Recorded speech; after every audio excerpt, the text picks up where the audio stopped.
I'm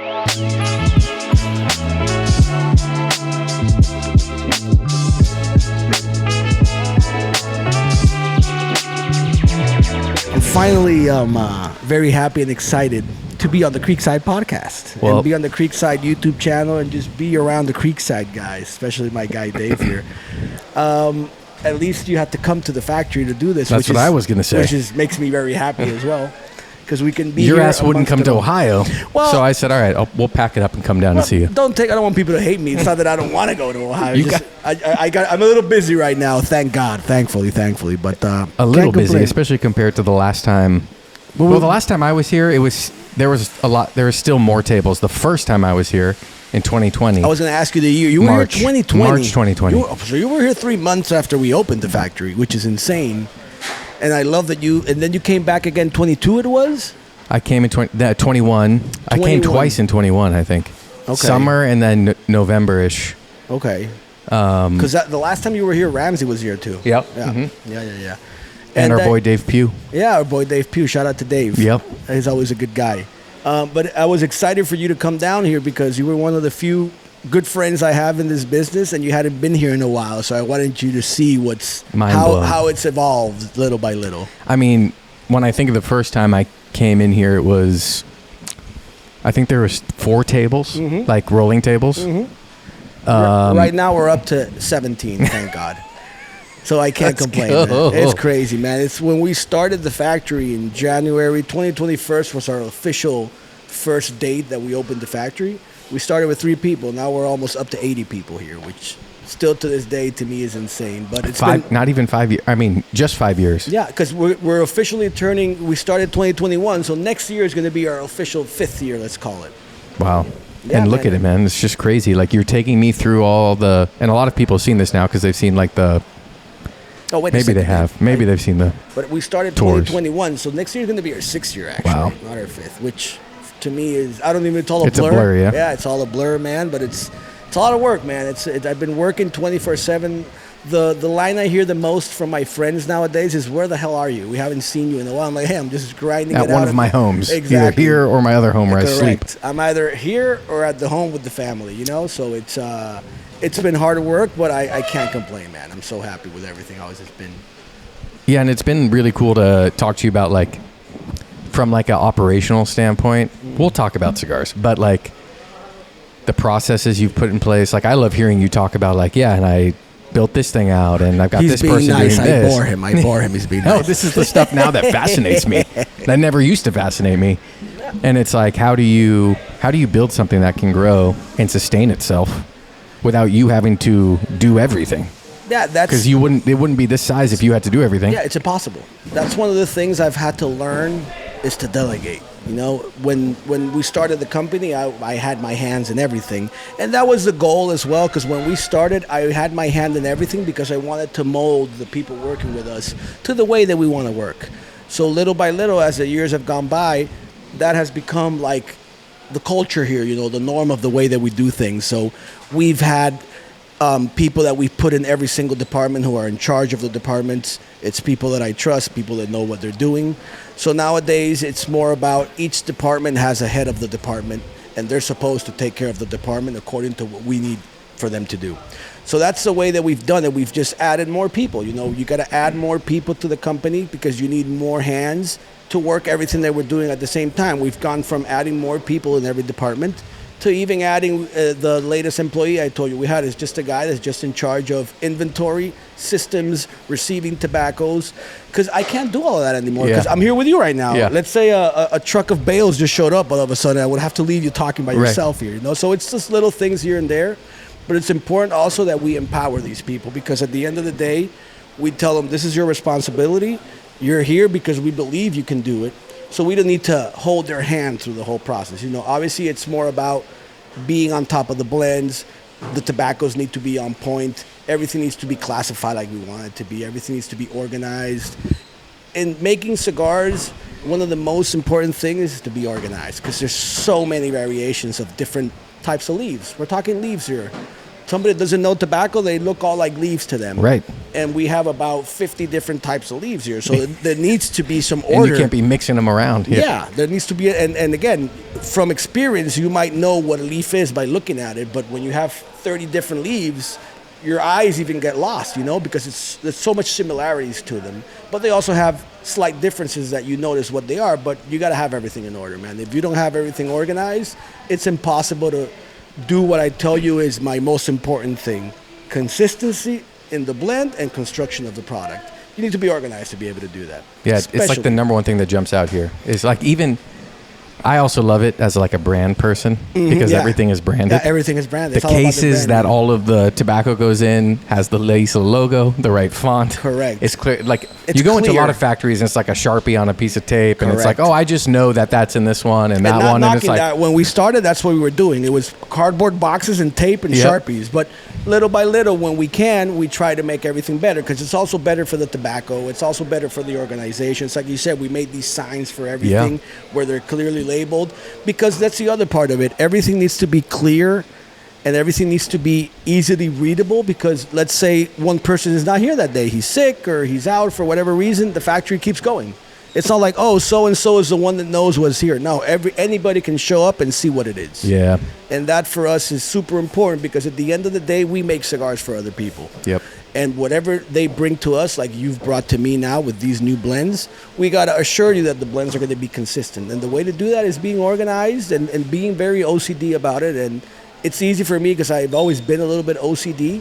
So it's more about getting the people on board with that type of planning and things that we want to do. Yeah, absolutely. And even like when you go into the aging room, which is now, I know it's the same size as it was. Correct. And there's just a lot more cigars in it to the rafters. There used to be a hole in the middle of the room. Now there's no hole. That's full. There's another big full And everything is like rack. barcoded and Of course. scan them. And I'm like, this is just, I Yeah, need to pick because- your brain about inventory, because I'm over here like I can't keep track of our own. Yeah, man, because one of the things, going back to being organized, one of the things when I started was the first week of the factory, I started building an in-house system for the factory. If you've been in my office, there's not a lot of papers there. I hate papers. I like everything in the cloud or everything in the computer.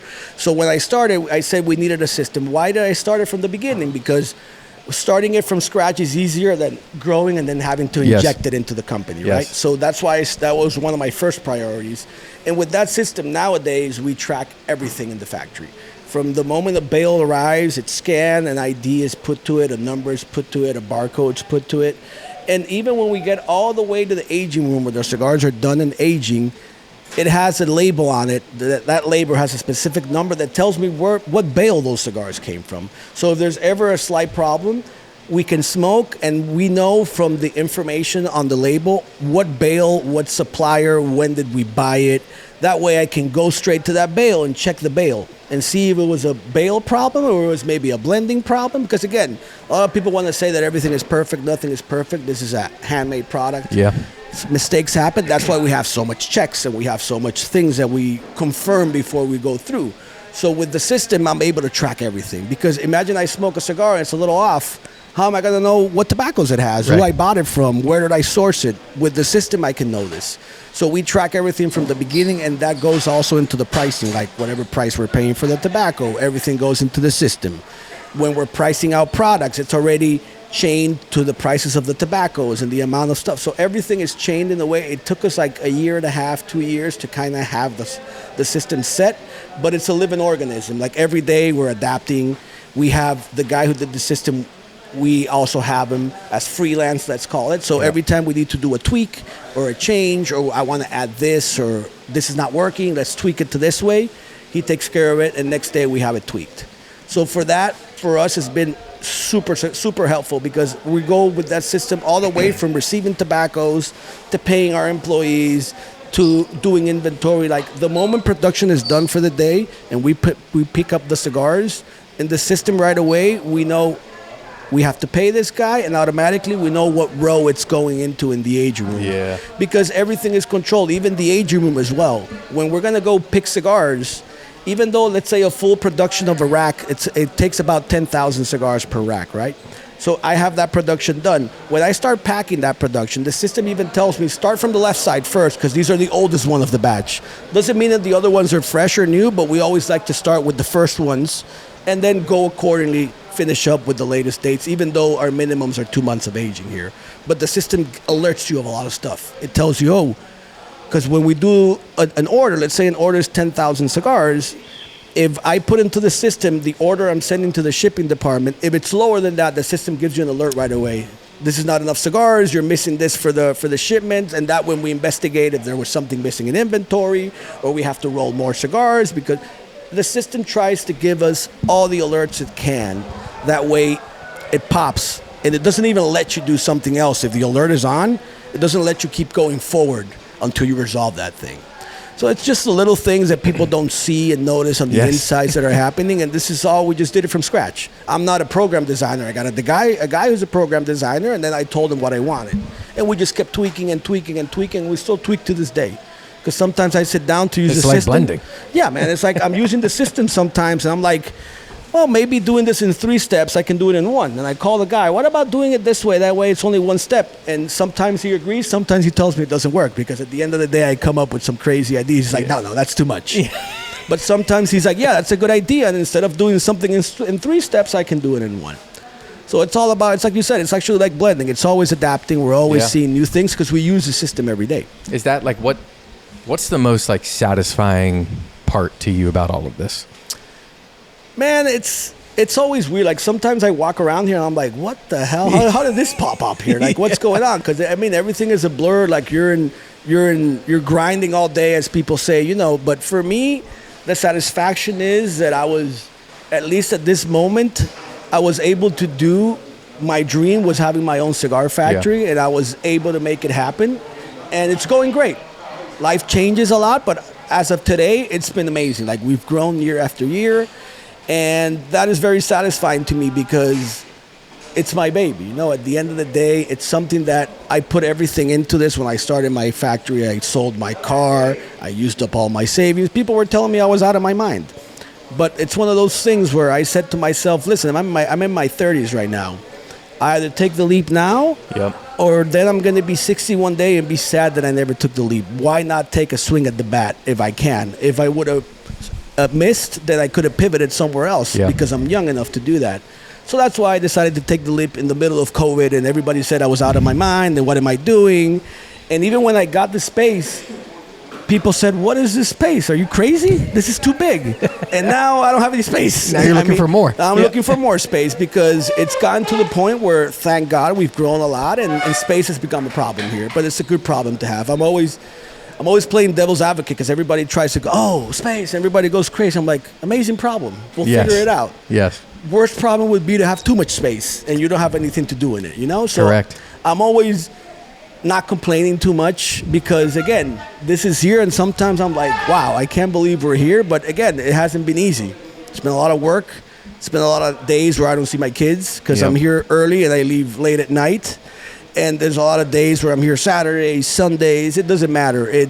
I enjoy it because, one, it's something that we created and we want to keep growing. But the other part is, man, as corny as it sounds, I love making cigars. I love having my own factory. I grew up in this business. I always tell people I'm 40 and they see me as a young guy. And when I tell them I've been working in tobacco for 23, 24 years, they're like, what? They don't get it, but I grew up in this business, man, and I really do love the business. It's fun because when I started working with the family, me and my brother went to work. 6 months later, my brother was like, this is not for me. I'm out.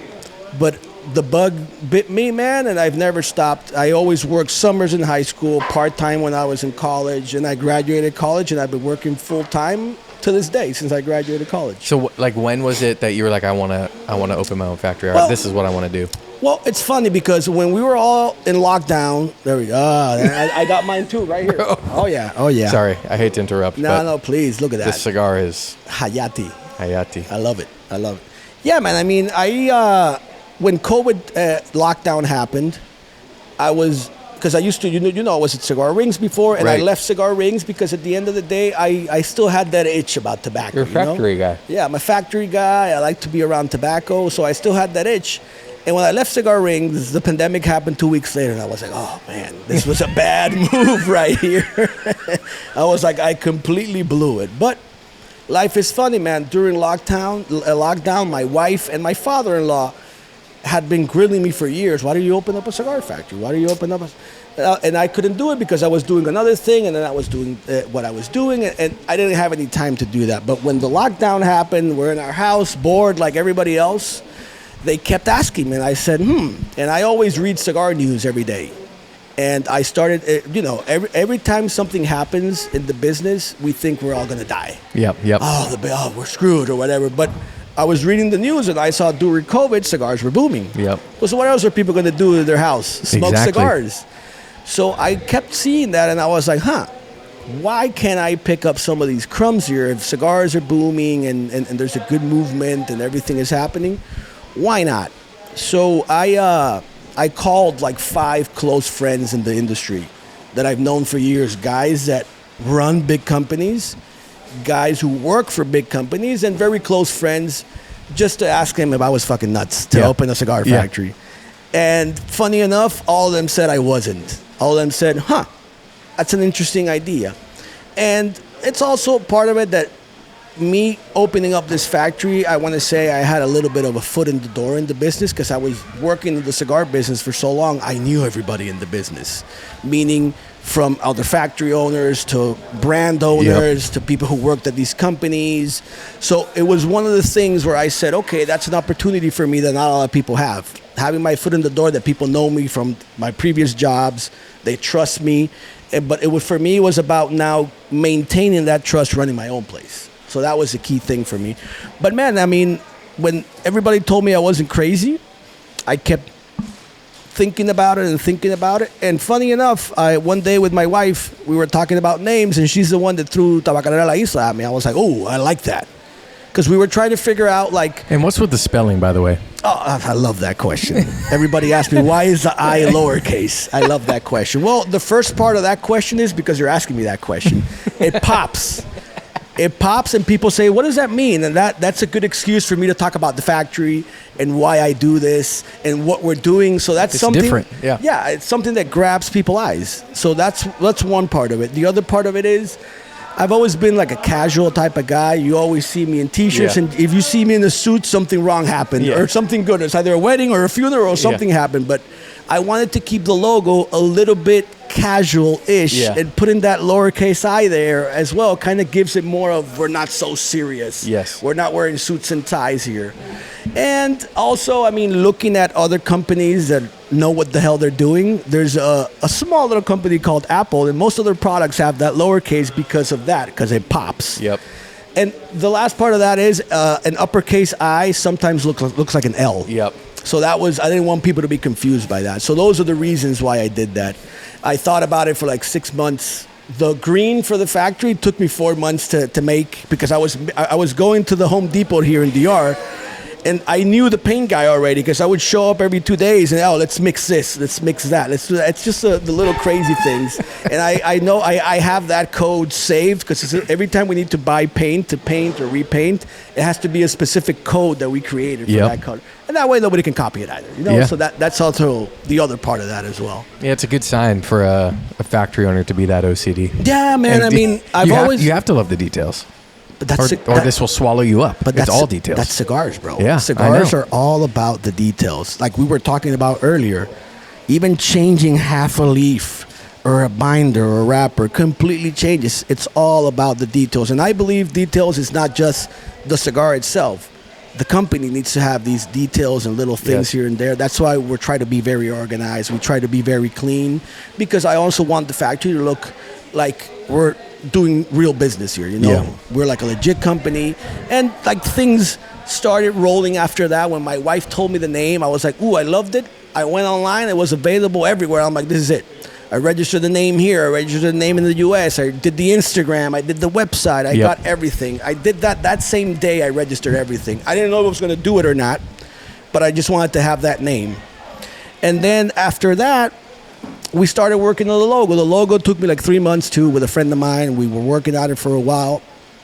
And then my father-in-law, who was always bothering me to make a factory, when I finally decided to do that, I said, hey, well, how about you put your money where your mouth is and invest in the company? Yep. So he invested, and he's a partner here in the company as well, which is great for me. People say your father-in-law, they're like, oh, that's interesting. And my father-in-law, I've been with my wife married now, I don't want to screw this up, 10 years. But we were together 10 years before we got married. I held off as long as I could. Yeah. So my father-in-law is like another father to me. He's a great friend, and him coming in was great because he's always handled a lot of businesses for other people he works with. So him coming in to work with us, it's great because he handles a lot of the admin stuff, what I call the boring stuff. Yeah. And I can concentrate on my tobacco, my blends, how production is going, and also dealing with the designs, the products, how customers want everything. So I meet with him every 2 times a week to see numbers, and basically that's like his part here is more of the admin side, and he's learned a lot about cigars. He had never worked in a cigar factory, but he smoked cigars like a madman. So he was happy for this to happen. And it became that, man. And we officially found this space in August of 2020.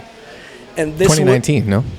No, it was 2020. Oh, so I was here in 2021 then. Oh, it was 2021. Then. I had to have been here March 21. We found the space in 2020. I wanted to finish, which is funny. We found the space in August, and this was full of garbage in here, basically. So we had to clean. We had to fumigate 1,000,000 times. We had to start, because this was a hole. All these walls and rooms you see, we built them. So we have no OSHA here. So we started in August, and by December 1st, we were done. Because I'm wearing 4 masks, because during those times were the mask days, and wearing 3-4 masks at a time, and just make it. That's why people said I was going out of my mind. What are you doing? Now's not the time to do this. And I'm like, no, it is the time to do this, because I'm seeing the writing on the wall. Cigars are moving, and people need more product and all this. And we started in August, and December 1st we were done, because my goal was to be able to finish, make all the samples I could, and send them out to the 5 friends I called and other people as well. I just wanted to have cigars out there in the wild. So when we opened officially in January 2021, I was just waiting. Yeah. Waiting and waiting and waiting. And thankfully the wait wasn't long. My first ever order, I always say this, was Alex from my cigar pack. Which one was it? The Tiger? I don't remember what cigar it was, but I remember it was 1,500 cigars. Yep. And I was ecstatic. I couldn't believe it. I was so happy. And I came out with this order here, and I told Elvin, let's start rolling cigars. And 2 weeks later, I got an order for 40,000 cigars. And I was like, ooh, now we're talking. So that kind of that lit my fire again right away. And thankfully, ever since, we've just been growing and growing, and orders have kept coming in. And at the end of the day, Dave, it's what I always tell you. A lot of people ask me, how can you assure me the cigars are going to be how I want them to be? I tell people, selling you cigars once is not a business for a cigar factory. Yeah. The way that cigar factory grows is creating brands with customers like you that grow, and the orders get bigger and bigger and bigger and constant coming in. Yep. And that's what you're looking for. And the only way I can get you to come back is to give you the cigar you want. Yep. To give you the construction you want, to give you the blend you want. So to sum it up a little bit, ever since we got those first 2 orders, like 3 weeks later, we got another one, and then another one, and another one, and then ecstatic, man. We haven't stopped since, and we just kept adding and adding and adding, and that's why people told me I was crazy for the space, because it is a big enough space to start a factory with, but I had a vision and a plan that I wanted to see if it would come into fruition, and thank God I don't have any space right now. So it's an amazing problem to have. And I couldn't be happier, man. But again, it's not easy. A lot of people like to see you when you're like this size. Yeah. But at the beginning, when I was selling my car and having to take a cab to buy tobacco and do this or that, nobody was around. Yep. You know what I mean? So it is fulfilling in that way, because I've also done this a lot of help. Because the other interesting part about this, Dave, is, which I was very happy about when I started the factory. I'm not going to name any names that maybe they don't want me to name them, but a lot of big brands that you all know, they would call me up and say, hey, what do you need? I'm like, what do you mean, what do you need? Oh, you need molds, you need tables, you need presses? Yeah. And they would send me that. Just keep it and just return it when you're done. And some of them, after I didn't need it anymore, I tried to return them and they wouldn't take them back. They're like, no, keep them. I want you to have them as a gift for the opening of the factory, whatever. So that was very fulfilling. That this is a business here that we help each other out, even though we're making the same products. They couldn't care about a new guy, even though they knew me. Oh, this young guy's coming in. They couldn't care, but they did, and all of them helped me. All of them have been here, because I always listen to. I don't think I know everything, so all of them have been here, and I just tell them, I don't want to hear any good stuff. Tell me all the bad stuff you see. Yes. So if you see something that you think I could fix, tell me, and that's what they do. And I always pivot and I ask questions, because at the end of the day, I don't know everything. I'm just a guy making cigars here with the experience I had, and I learn new things every day. Even with the people that work with us here, I learn from them all the time.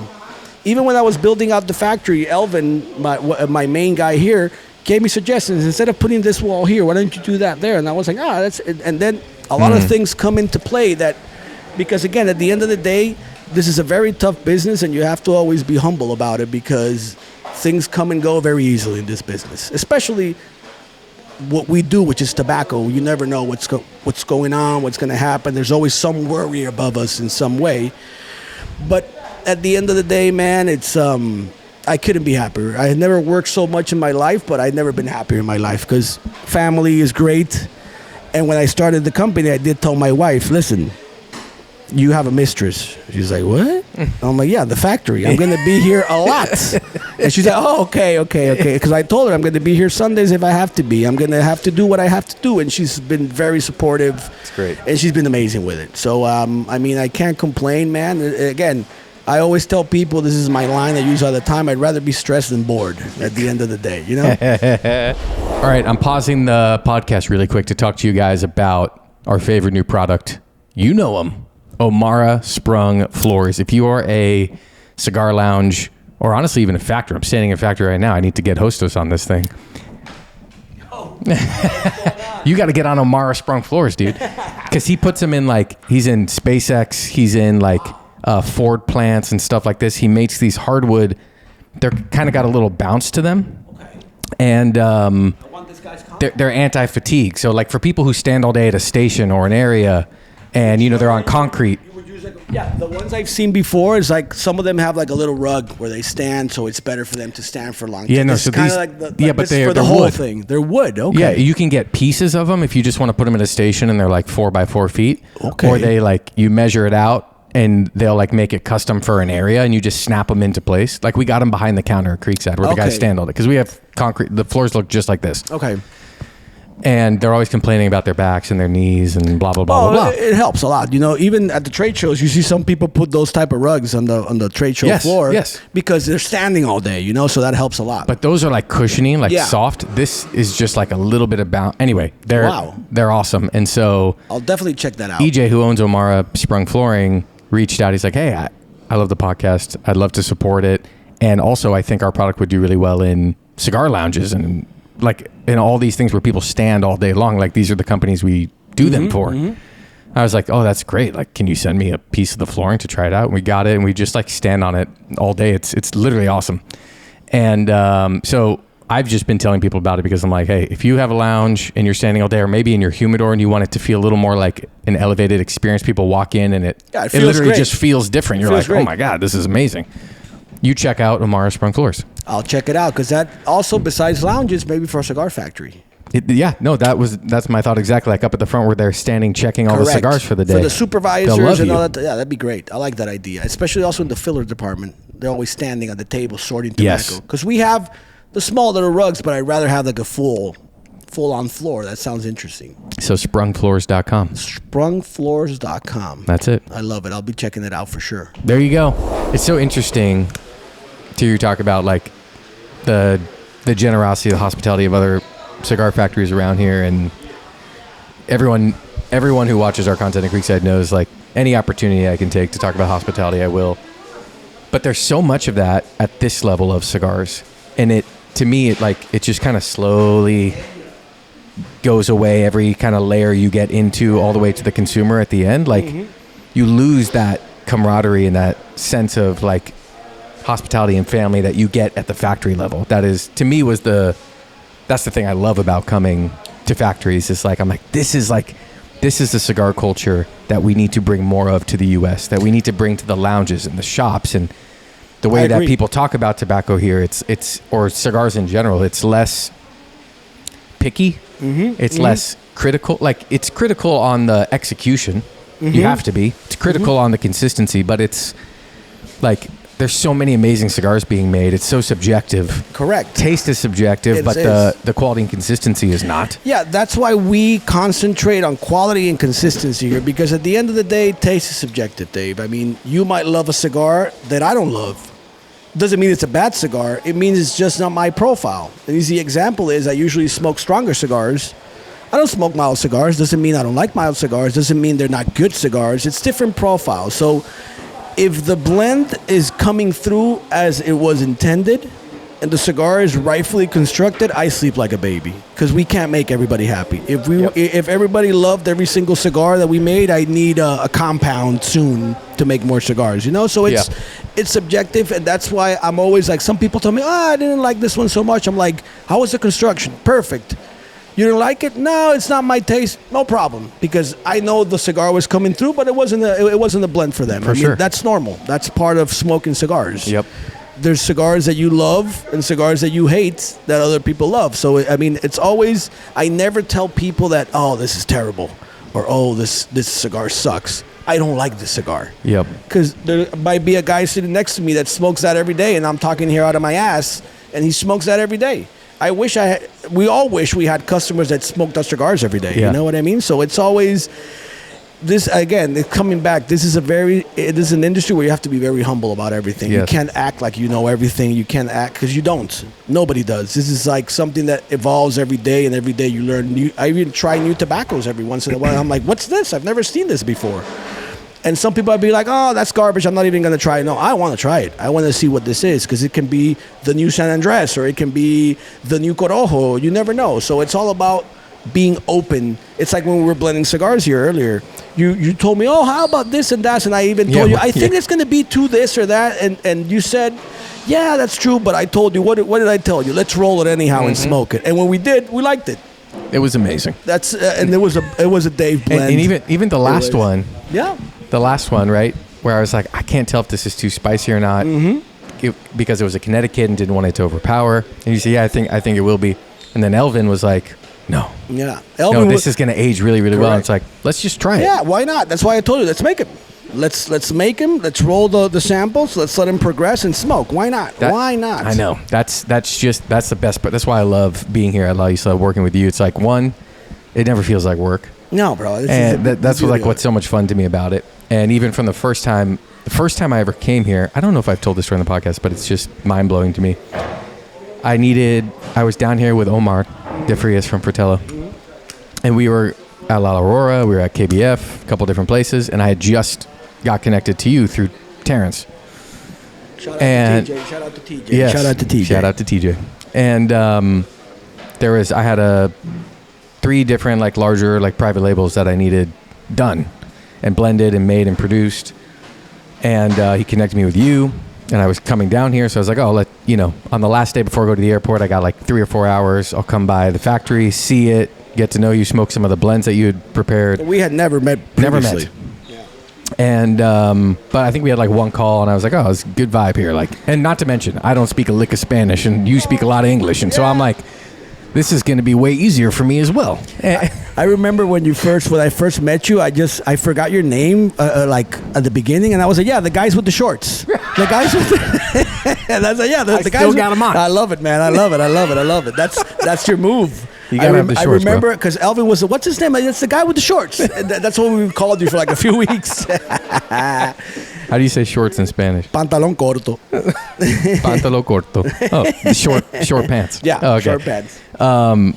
And so the day I was supposed to come here, that morning found out that there's all these new like regulations with COVID tests to get out of the country to go back, and it was like so intense at the time. This is early 2021.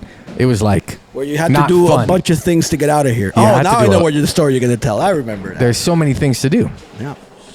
And Omar was staying in DR, so he was like, I didn't know about all these things. And I'm like, I'm screwed. I remember. And so I had like texted you and said, yeah, I'm coming. I'm just trying to figure out all these COVID test things I need and how to get out of here and blah, blah, blah, blah, blah.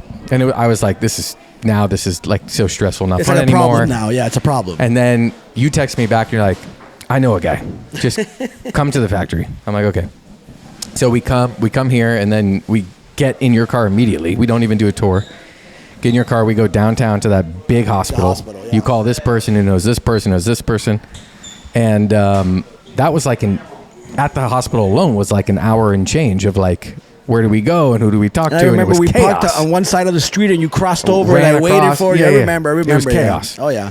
And again, just like eating into the little bit of time I had. And then we get back here, do a quick tour. You hand me a couple cigars in a manila envelope. That's how you used to do samples. I didn't have bags before, you know?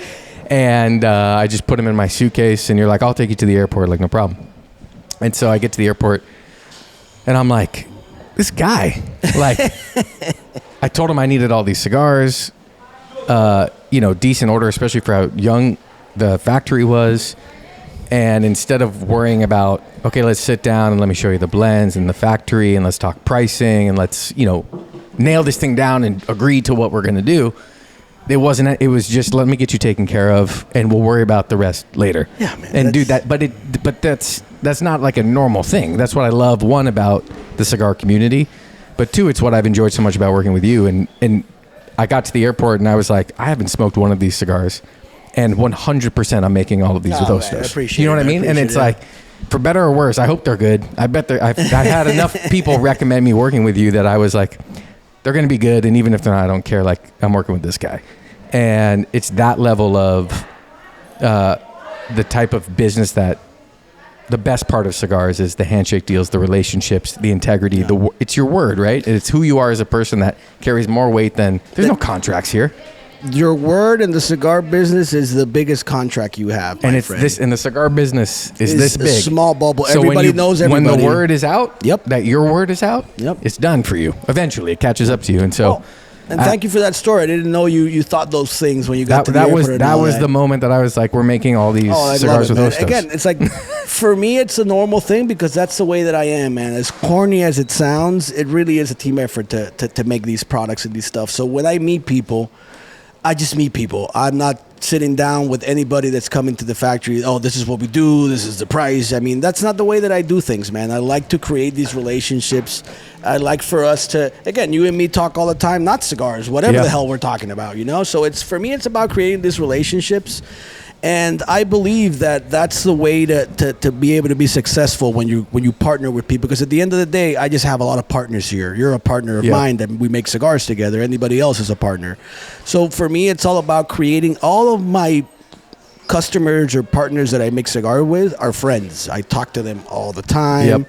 Doesn't have to be cigars. Doesn't have to be business. Doesn't matter. Sports, whatever the hell we want to talk about. But that's the way that I like to do things because you hadn't been here in a couple of years, and you coming back here is like an old friend I'm seeing again after a few years again in person, So it's something like, because we see each other at the PCAs and all that, but you're in work mode, I'm in work mode. We can't sit down like we've done for the last 2 days here. And just be here and do everything that we're doing. Like even yesterday having dinner, we were talking about a lot of things that are not cigars, So for me, that's what I like about partnering up with people. It's not this black and white where, this is a product, this is a price, and that's it, goodbye. No, man, that's not the way that I am. Yeah. And it's not the way that I like to do things. And thankfully, that's been positive in the way because, again, as you said, this business, people are always shocked. It's not a contract business, man. This is all handshake deals. It's all about trust.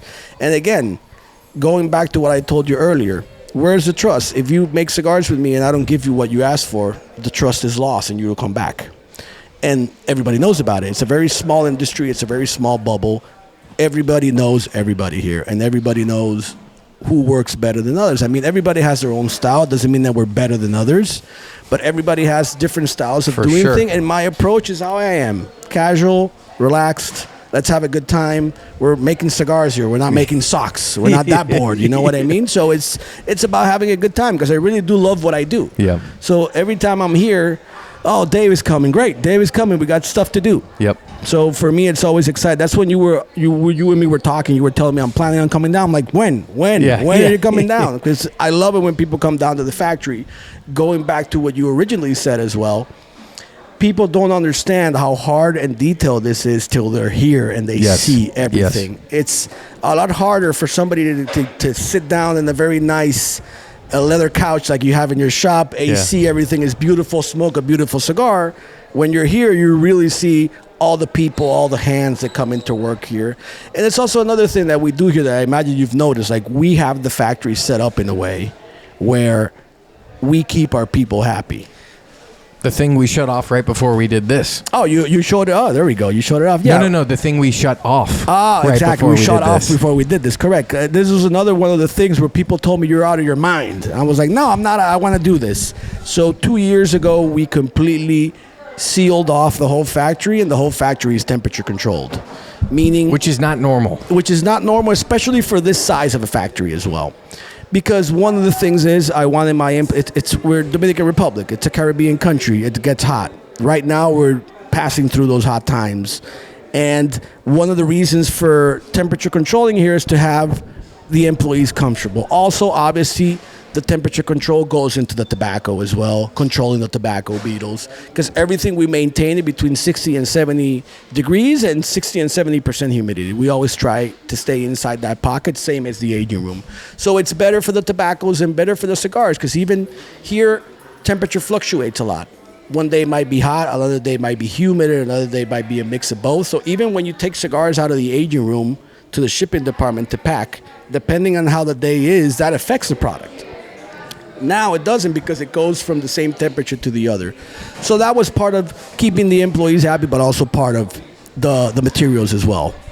Yeah, and I could just imagine how much of a long way that goes. Like literally everything in here. I saw it like halfway through the day. Somebody was mopping all the floors. Yep. They're constantly cleaning it. Because we clean twice a day here. It's crazy. It's because I'm very, very. I hate the tobacco beetles. I hate those guys. Those guys ruin everything. I don't know why they exist. So how do you combat the tobacco beetle besides every 2 weeks we fumigate? Yep. Every 2 weeks we fumigate both air. Oh, it's. They're leaving for the day. Yeah, nice. That's why you see almost everybody's gone and moving around. It's 4:30 here, so that's the ring for the end of the day. That reminds me of like high school. Like they were halfway out before that sucker even finished ringing. I actually, when we installed that, I told the guy I want it to sound like school. Yeah, oh, really? Yeah, I did. I want to hear that big bell sound that nobody can say I didn't hear anything. I mean, there's no excuses, because we use that bell to come in for breakfast, for lunch, and all that type of stuff. Where was I before the bell rang? Tobacco beetles. Tobacco beetles. So we fumigate every 2 weeks. We do a main fumigation we call a main fumigation when we fumigate all the rooms, and we do an air fumigation. And we also do, that's like every 3 to 4 weeks. Every 2 weeks we do the air fumigation as well. Yep. And we clean 2 times a day. We clean at noon when they're out to lunch, and we clean at the end of the day before they leave, because tobacco beetles love the dust. They love little tobacco pieces on the floor. They love mustiness. That's why the AC is great. The temperature. So all these little things. And again, because we are buying a lot more tobacco now, obviously, because we've grown. We have a lot more people. There's a lot more things rolling around here, so we have to be even more alert regarding the tobacco beetle. We have traps all over the factory. Every day we go check the traps with a little tweezer. We count how many we've seen during the day. That way, when the fumigation team comes in, they see our charts and they know where to go harder, where to not go harder, where we need to throw a stronger thing. It's all planned and organized, man. And this is a company that we hire for that. They're not cheap, but they do what we want them to do. And that way we're protected under the laws, regulations, and everything, because we're dealing at the end of the day with fumigations, But even that, we're counting bugs here every day just to see where we're at. Wow. Yeah, it's a lot of things that happen. There's always here. Something trying to take you down. Oh, man, I'm telling you. I hate those guys. Sometimes it's a centimeter in size. And we have a rule here. If you see one, kill it right away. I've never actually even seen a That's good. beetle. That's good to hear. And I definitely haven't seen one here. And again, Dave, I'm not saying this is perfect. Every factory where there's tobacco, there's some beetles. Yeah. The idea is for you to maintain it as low as you can and control it. That's the main thing, because if anybody tells you there's not one beetle in this factory, I believe they're lying to you, because it's impossible. They love the tobacco, and the more tobacco you have, the more you're going to have around. But that's also the good thing of us sealing the factory, because all the windows are sealed as well. So it's a protection. It's more now about protecting the tobacco that we buy that comes to the factory. Yep. That's why I showed you that first room we have, that when we get bales of tobacco in, I don't care who we bought it from, the first step is going into this room to fumigate. That's the first thing that we do. All right, I have a question that popped in my head. Tobacco or cigar ash. Mm-hmm. I need someone to settle this once and for all. It's like I hear. I don't know if I'm the guy. I hope I am. Let's see. I just at least what's your take on it? What the color of the ash? If it's dark, if it's bright, why is that? That's. I hear that question a lot. Yeah. And the most viable answer, I've spoken to people who grow crops and grow tobacco. It all depends on how the crop is grown, what they use at the moment of growing the crops. Like the soil compounds. compounds. The soil, whatever they use to put on the crops. If it rained or not, if it was dry, if it wasn't. There's a lot of factors that go into it. Because you know why I know that's the case? Because I've smoked pure tobacco from bales that just came from the farms or bales that have been aging. And I've gotten dark and light ash from it. In the same quality grade and all of that. And I'm picking it from a bale, making a purito, smoking it, and some of them are dark, some of them are light, so that's all from the farming. There's nothing specific to it. Those are, you mentioned earlier that there's a couple of things we don't. My man is leaving for the day. Say goodbye. There we go.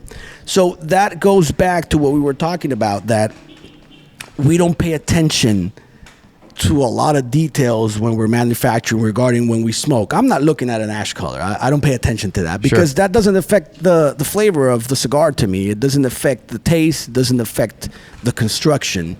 But it's a curious question because obviously you see a dark, you see a white, and people ask why it's different. Sometimes the wrappers play into that as well. So it all depends. There's a lot of factors that go into it, but I don't go too deep into that because it doesn't affect what you're smoking. Yeah. Again, I'm a simple man.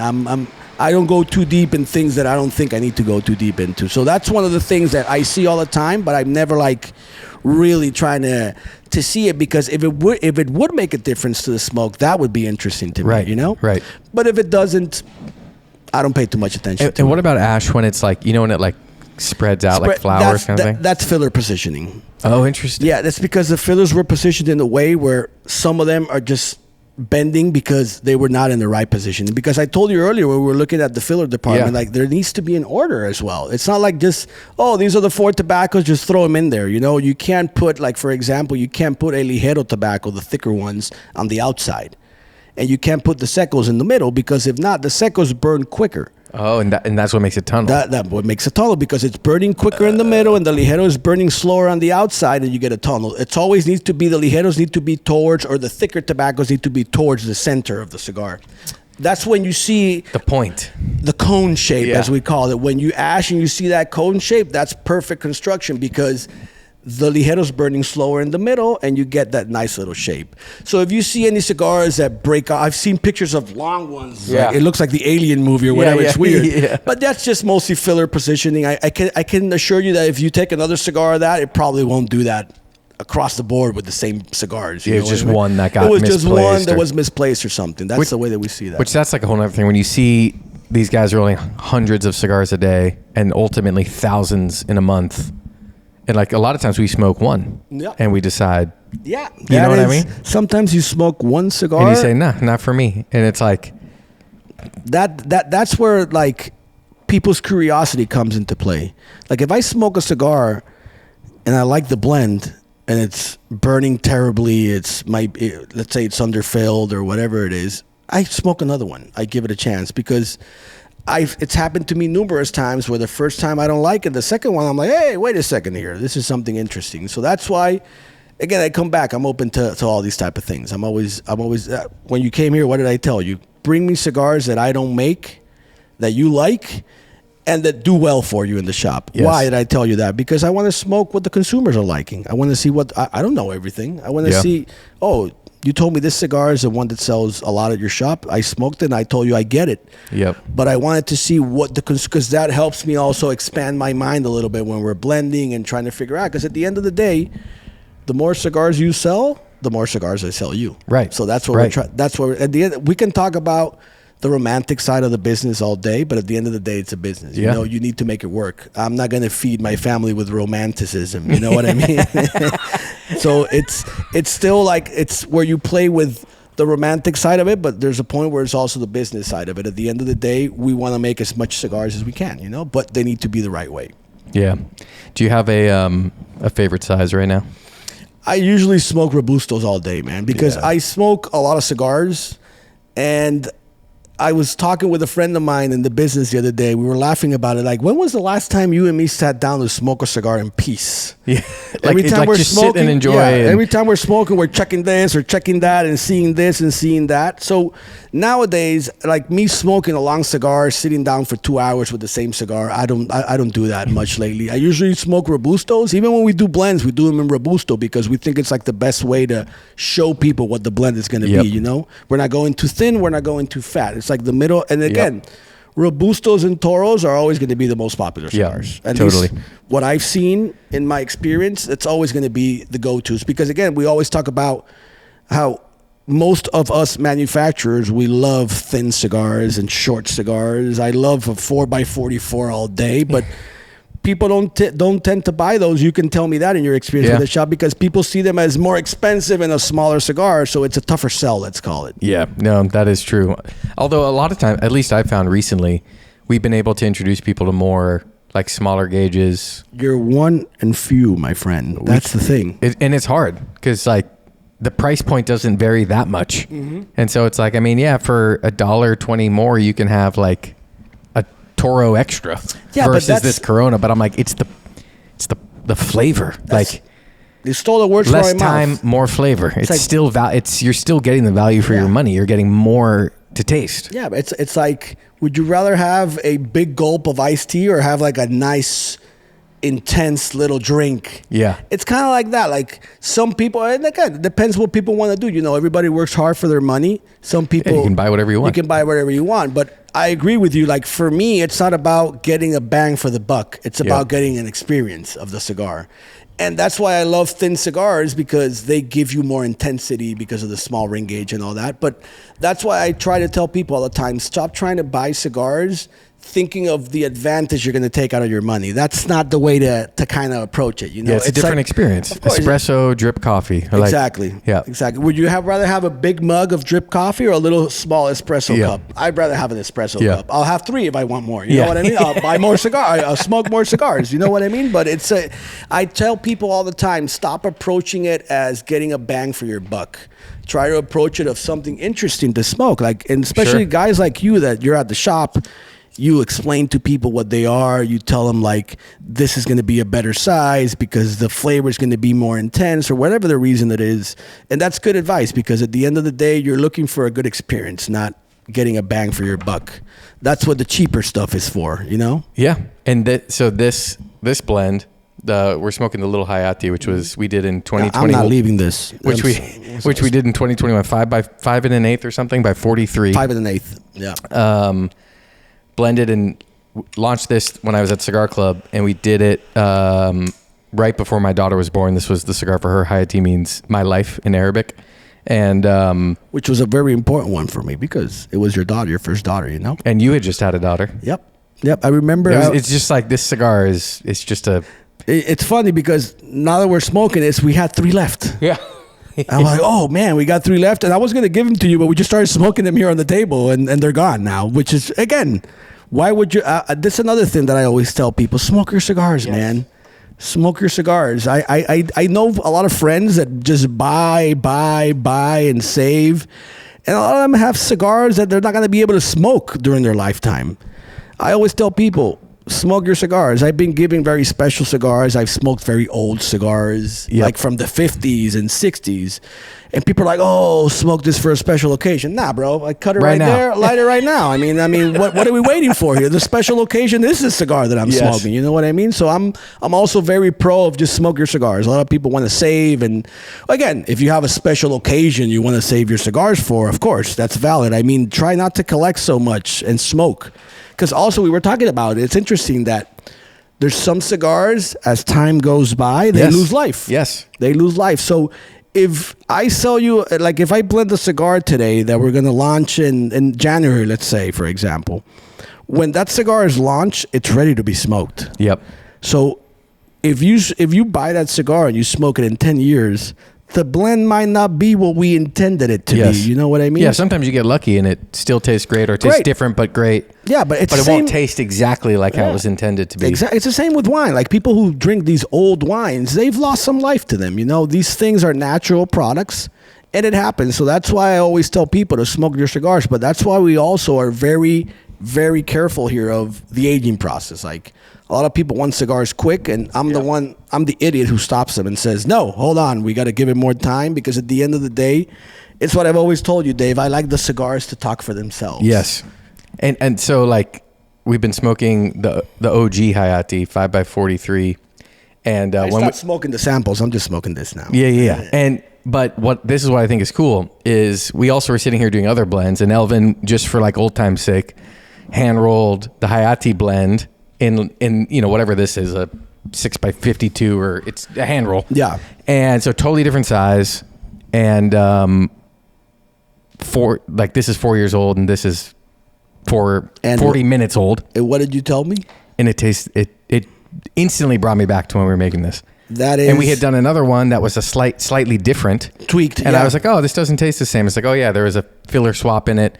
So he's like, oh, let me make you the OG. And it was like, that is crazy. But what's cool is this is a way bigger size, but it translates so well. Like I don't feel like I'm like, this is a different experience. Of course. But I don't feel like I'm missing out on what I loved about the blend, even in the bigger size. Yeah, because even when the ring gauges go up, there's more air going through the cigar. You know, there's more combustion going into the cigar. So the blends taste a little bit different. That's why I enjoy thinner cigars, because they're more intense in flavor, because it's a smaller ring gauge, you know. But going back to your point, that shows you that I'm not lying to you, that for us, consistency is key. Yes. A cigar we did for you in 2021, we rolled it fresh today with I don't have those tobaccos from 2021. I don't have those bales sitting there since 2021. This is tobacco that I keep buying, but it's consistent. That's what is the craziest part. Yeah, that's what I same seed lines, same farms, different crop years, but like 4 years apart. That change, like different weather, different climates, seasons,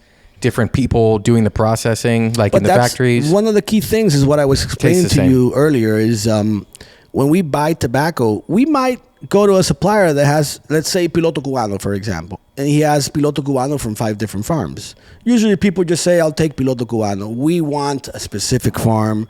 Because even though they're the same seed, there's some nuance and difference in all of them. So we like something specific. This is a farm that we like. And we've tried the other ones, like, no, this is the one that we like. And people are like, it's the same thing. And we're like, no, it's not the same thing. These are the little details that make the difference, man. At the end of the day, a lot of people ask me, like, oh, can we take pictures here? I'm like, yeah, I mean, I got nothing to hide here. It's just, we're making cigars same as everybody else. It's just different style of blending and things that you want to make. It's all about styles. I mean, I've been to other factories. It's all the same. We're rolling leaves into tubes to smoke, my friend. Yeah. It's just different styles of blending that people do, and different style of cigars that they like. You know, it's all different. That's why I never talk about bad about other cigars, because, again, going back, taste is subjective. Mm-hmm. There's no way you can be at your shop and tell a guy, oh, you're an idiot because you like that cigar. Yeah. No, you're the idiot that's saying that. You know what I mean? Because that's what they like. There's a lot of people that make cigars that I don't like, and I wish I would make the amount of cigars they make and sell, you know? So it's all about the perspective of things, because if a premium cigar is a premium cigar. You either don't like the flavor or you do, but when you know it's a premium cigar, you notice it when you have it in your hand. It's like when you and me were talking about a cigar that we make, and you were looking at it, and you said, this looks like a premium cigar. Yeah. It feels smooth. It looks silky.